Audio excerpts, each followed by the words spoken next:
Gantt charts are one of the most common visuals in project management. They're usually easy and straightforward for people to understand what's going on in a project timeline. But are they as easy to actually build? And are they as simple as applications promise? My name is Will Van Busker, and I have over 7 years experience building out Gantt charts in Smartsheet. By the end of this video, you will understand how to create a Gantt chart, how a Gantt chart can be helpful in your project management, and finally, what are the things you should avoid? A Gantt chart is a visual representation of a timeline of a series of tasks. Gantt charts are very powerful in project management because it allows multiple teams to work together and understand when something is going on and when a team should expect something to be finished. It's a way that allows a team to understand the entire span of a project and also when a specific team is going to be completed in their section. In Smartsheet, we leverage Gantt charts quite a lot. So when do you use a Gantt chart? When you start to work with team members and need to make sure that they understand what is going to happen when, a Gantt chart is crucial. So a lot of times we will have a task list, and that's helpful to see the specific dates, but it's hard for people to imagine when does something start and when does it end? How soon after this ends do I actually need to start up my work? A Gantt chart helps visually connect all that information for you. And Smartsheet has that native Gantt chart that is able to make it very easy for you to connect the dots. Common use cases for Gantt charts are software development projects, collaboration projects where there are multiple teams involved. And usually Gantt charts work well for projects that are spanning over months, because they help know when does a specific team get involved, when they leave, and who is preceding who as far as dependency. Understanding dependency is crucial when it comes to Gantt charts because it can make it so that you understand when does a person need to finish a specific task to allow another person to get started, or team. When you're working with time, Gantt charts are really helpful. But the more you go out to a project scale, Gantt charts aren't always as helpful because you need to look at it in a different angle. So the calendar app in Smartsheet is really helpful for a project level view. And you certainly can look at projects in a Gantt chart, but we find that tasks are way more effective for that because tasks allow you to look at predecessors and dependencies to know exactly when one task is starting and one is ending and how they should relate to each other. Typically, projects are so large, they don't need that type of relationship. So Gantt charts aren't as helpful there. Next, let's go over how to create a Gantt chart. So I'm starting with a simple task tracker sheet. You can see on the left-hand side, I have my tasks. I am using my primary column to label the specific task. And then I have descriptions and I have the person they're assigned to. Now the status here is helpful for me to know where is that task at? Is it complete? Is it blocked? Just some of the main statuses a task could have. Now let's look at over start and end date. So in this situation, we're basically saying, how long is this specific task going to take? I see like this task is going to be from the 3rd to the 11th. I want to visually see this better because yeah, I can see those dates, but how long is that? We all know that when we think through long spans of time, it's hard to really visualize and understand where it is the impact. Where does one task impact the next? So in Smartsheet, I'm able to move from the grid view right into the Gantt view.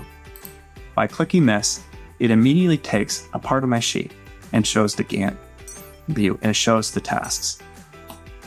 For me to be able to switch to this and have an effective view, I need at least one day.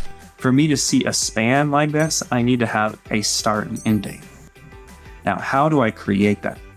So when I just create any date in a sheet, I will be able to see at least that specific date on the Gantt chart. But when I have 2 sets of dates, it automatically creates a Gantt chart for me. Now let's say that I have a 3rd date and I don't want that to be part of my Gantt chart because a Gantt chart is only going to have a start and end date in the sheet, no matter how many extra columns related to dates you have. I will click here on this gear and you can see my settings right here. I have start date column and the end date column. By default, it already picked those up. If I had more date columns, I could choose those as well. We have the ability to see % complete as well. And if we enable dependencies, it would add a duration and a predecessor column to the sheet because that allows me to create dependencies. And the predecessor column is where I would note when one task is related to the next. You can also see that I can manage the working days here. It stays pretty standard to begin with, but you can adjust that. When I hit OK, you can see that now I have some extra columns here. I scroll across, I have predecessors. Now let's say that I want to relate a task from one to the other. I can click Identify Problem and Opportunity, and I can say, okay, that is related to the kickoff with stakeholders. Now, by just doing that, I've done the standard relationship. So if I click here, you'll see that it is a standard finish to start relationship. I have actually 4 options for this. I could have finish to start, finish to finish, meaning they have to end at the same time. Start to start, where they both have to start at the same time and be tied together that way.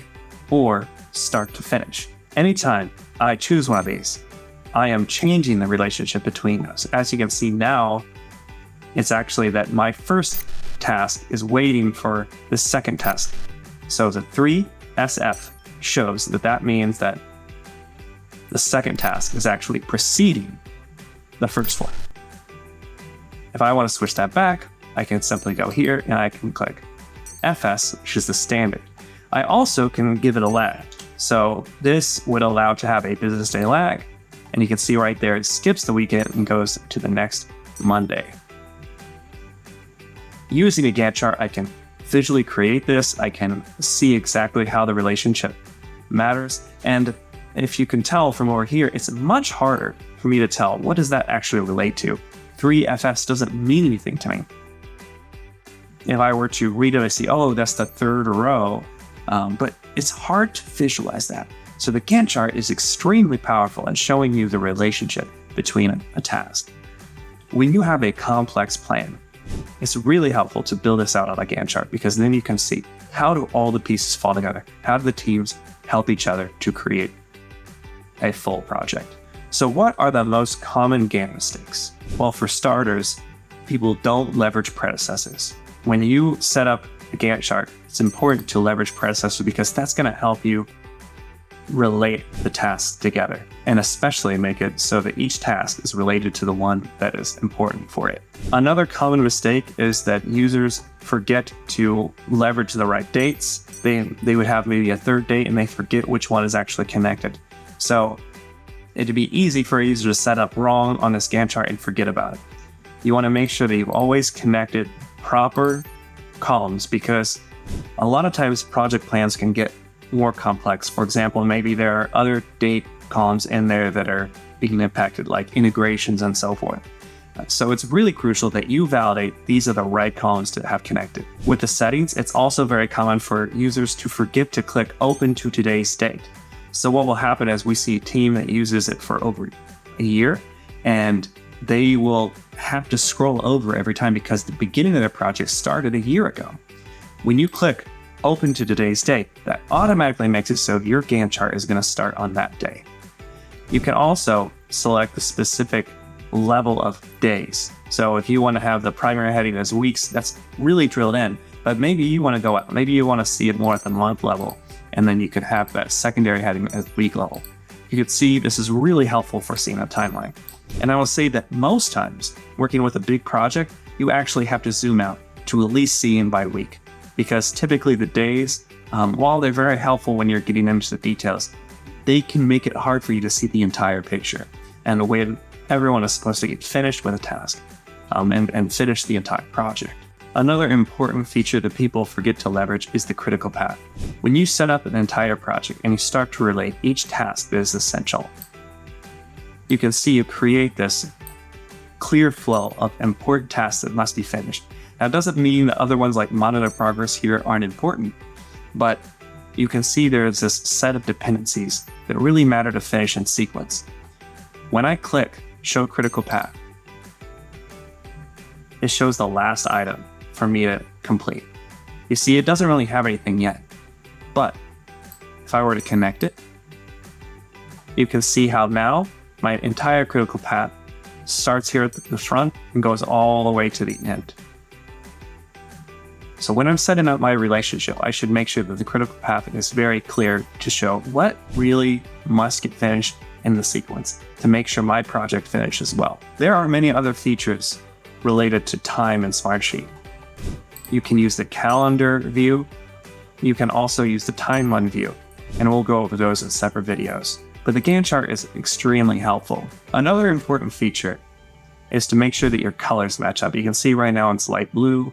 And so if you wanted a task to be a different color, for example, you can see how the status here is pink, and you can see the status here is gray. If I want to make sure that my task is that same color, I can go to the conditional formatting and I can click on this format. And actually, so this one right here is just for the specific column, so it will not work. But if I want to format something for the entire row, I can actually click this format here and you'll see the taskbar here. So if I change this, like so, I can make sure that my taskbar is actually showing that. So now my taskbar matches up. If there's a specific task that you want to show that it's red or it's green, you can use conditional formatting to do that. With Gantt charts, you can also click on color settings and change that specific one. So that is how you actually change the color of it. And sometimes it's really helpful to have different colors with the Gantt chart so that people are able to discern the differences between tasks. I can also edit the task here. And this gives me just a view similar to the sheet on that specific row. Now that you created a Gantt chart, you can do even more with your projects in Smartsheet. You do not want to forget about this feature, Control Center. Smartsheet Control Center will make sure that you don't lose your overview of your projects and that you can make sure all the reporting is working together to give a clear view on everything going on within your portfolio.